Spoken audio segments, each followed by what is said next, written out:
How to overcome your TikTok addiction. So, I found myself downloading the TikTok app, which is this video creation app, and I noticed myself getting extremely addicted to the concept of posting and sharing videos on there and consuming the content on there. And then I looked at the stats and noticed that TikTok users on average are spending over 50 minutes per day on the app. And I'm thinking, well, I can see this increasing as more and more people use it, as more and more people engage with it. And is it a concern? Well, that depends. How much time are you spending on it? And how much time are you spending on other forms of content on social media? So as someone who's designed programs in the past to get more people engaged with these platforms, I figured I should share some of the psychology behind this, why TikTok is growing so much. Originally I downloaded the app just for marketing and learning purposes to understand how this form of social media could be popular. But then I noticed, okay, this is an extremely addictive app and it's extremely well designed. So if you want to overcome your addiction, the first thing I can recommend is to just delete the app from your phone, right? That's the simplest thing. A lot of people can't do that though. They need to use it maybe for business purposes. So the next thing I could honestly recommend is to shut off all notifications that come from the app, okay? That's a good way to kind of disconnect yourself from the constant buzz. And this really goes for all social media. Do you need notifications on your phone with social media? Not necessarily. You really could just disable all of it, and it's going to make a huge difference. The next thing is to avoid the For You page. The For You page is this thing that gives you personalized content based on what you've viewed in the past. So the thing about the For You page is that it's so well designed. It gives you content that you are engaged with, that you've watched before. And it's extremely addictive because all you do is you swipe up, you swipe up, you swipe up, new content, new content, new content. And it's bite-sized, right? Everything is anywhere from like a second to 60 seconds long. So you have these bite-sized pieces of information. And TikTok is investing in learning and education, which means you're going to see more people posting educational content, and it's going to get thrown at you, right? And it's extremely addictive because you can get like 7 tips and it's all done in like 15 seconds and quick captions, and it's so fleeting, right? And it's basically taking your attention deficit disorder and just magnifying it, right? Everyone will start developing this sort of constant need for new content, right? New bite-sized content. And it's making your brain get addicted to this. It's like a dopamine hit every single time, and it's quick, and it's another thing, right? And all these other platforms, they do this, right? They give you this hit, and whether it's through your notifications or whether it's through that home page, right? Every app has like a feed, and it gives you personalized content. Facebook has this too. It's the news feed, right? It's giving you content that is popular, that's being liked, that's being shared. This content will show up on your feed because it's the most engaging, and it will get you engaged because everyone else is on board with this. You need to shut all of this down, okay? Whether it's removing yourself from the app, whether it's disabling notifications, that red bubble that shows up. The reason why that shows up is because that is like studied as something that will attract you to check out the notifications, the red bubble. So naturally, every time you get a like on your comments, every time you get a like on your posts, you get the red bubble. And it's so addictive because you want to go to your inbox and find out who liked this or who commented. It's all so much on the fly. So, the big one is deleting the app, of course. But say you need to use this for business purposes, then Disabling any kind of notifications would be the next step.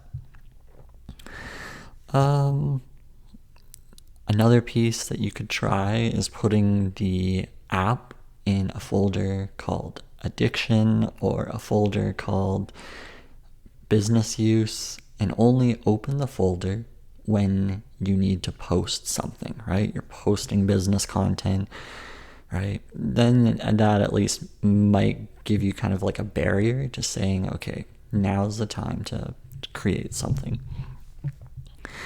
That's what I have for a bunch of my apps. Like I have like the Instagram, I have the Snapchat, I have the TikTok. It's all in a folder, and I have it labeled for like business. So I don't go into it unless I'm about to create something, and then I can share it that way. Those are some of the tips. I mean, you do have options, right? You have apps that can limit your screen time. You have things that can shut your phone down when you've used it for a certain amount of time. Like there's the screen time apps. And it's a really tricky situation because you can get into this cycle of getting more and more and more into it, right? And for young kids today, their brains are still kind of developing, right? So it's a little bit more challenging for them to overcome this addiction. And the more and more you use it, the more and more you probably feel unhappy with yourself when you're not using it. So that's the thing that you really need to consider. This is why I try to avoid having apps on my phone that I can post through like a desktop app. So unfortunately, TikTok's not really so good with desktop, but if you could somehow have it so that it's only on like a laptop, so that you have to go and access it, becomes less engaging somehow, then you can kind of take care of this. Obviously, just avoiding the app altogether is helpful, but you might find yourself going back to it like, oh, I need that hit. But if you can somehow disconnect yourself from the features that are so popular, such as the For You page, the red bubbles.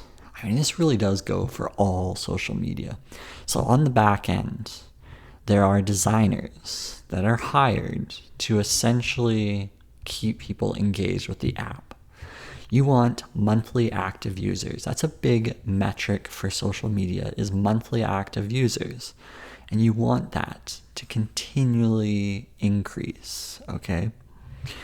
So basically, you have designers, a huge team designed to make the user interface engaging for people. So you have to fight that. You have to fight these professionals. These people have backgrounds in science, they have backgrounds in consumer behavior, they have backgrounds in how the brain works, in psychology, and you're basically fighting professionals on this. So those are some things to keep in mind. Is it easy? This isn't easy. Like any kind of addiction, thing that you're excited about, whether it's gaming or social media, obviously these are not easy things. Another thing that you can do is to fill your day with things that you enjoyed before using TikTok. So maybe that's writing, reading, right? Exercise, cooking your food, connecting with people in real life,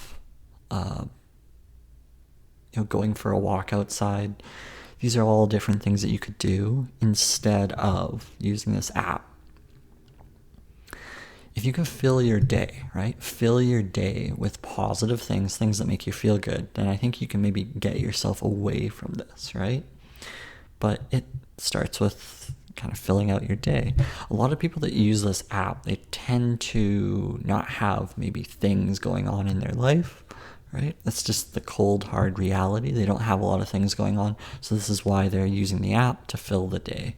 Same with any kind of social media consumption. You're basically foregoing the things that you ought to be doing to consume, right? because creating is much more beneficial than consuming content. It's just the way it is. And you're seeing political things, you're seeing emotionally charged things popping up on TikTok. This gets you passionate, engaged with the content. It's religious in nature, it's related to fitness, and it gets you engaged. To top it all off, you are basically seeing, I don't know the percentage, let's say you're seeing the top 1% of people in the fitness category posting fitness stuff on TikTok. You're seeing people with incredible bodies, you're seeing people who are beautiful, incredibly fit, and that actually puts into question your own self-worth. So what happens is you have this desire to be these people, but you can't be these people realistically, not in a day at least. It takes a long time to sort of build up to this, but you're basically looking at the top 1% of the world in these categories, right? And they're, it's like 1 to 5%. You're seeing somebody with like 8-pack abs or something, and you're thinking, oh, like I want to go for that.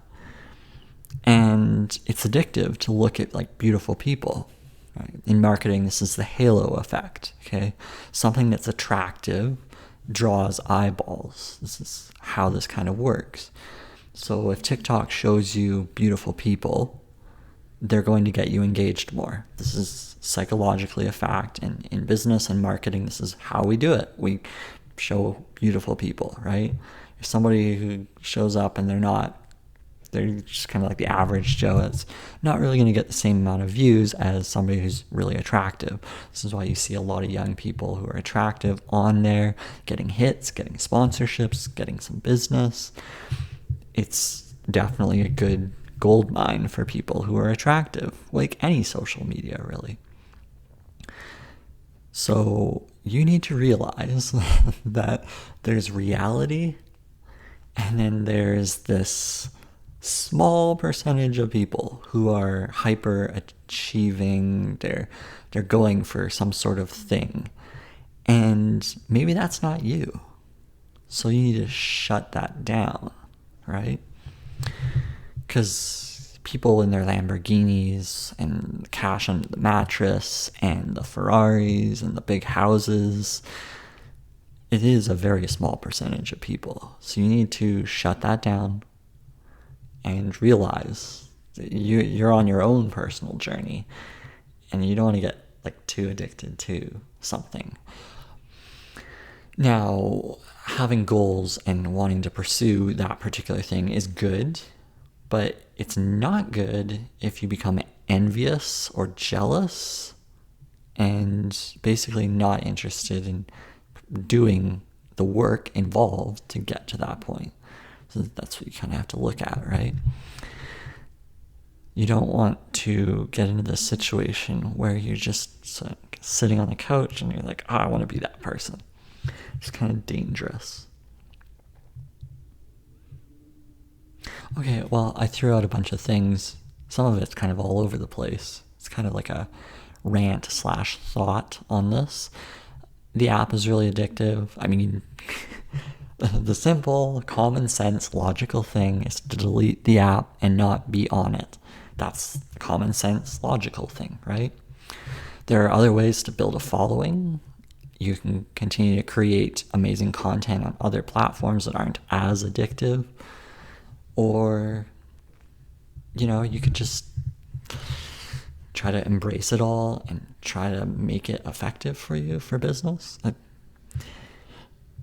Anyway, I want to list a caveat here. I know it from the business sense, what TikTok is trying to do. From a psychology perspective, I can kind of understand it. But there are things going on behind the scenes, or I don't work specifically for TikTok. I don't understand what they're doing day by day behind the scenes.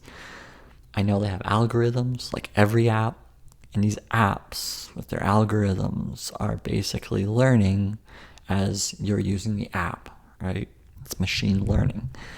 And they're becoming more and more effective today. AI, machine learning, it's all becoming better.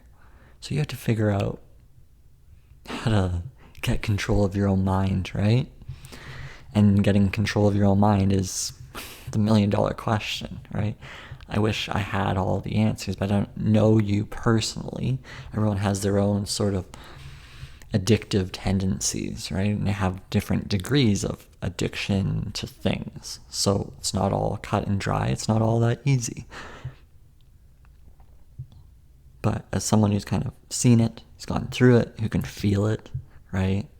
No different from sugar or any other kind of thing, you can kind of see the addiction. You can just see it going through your body.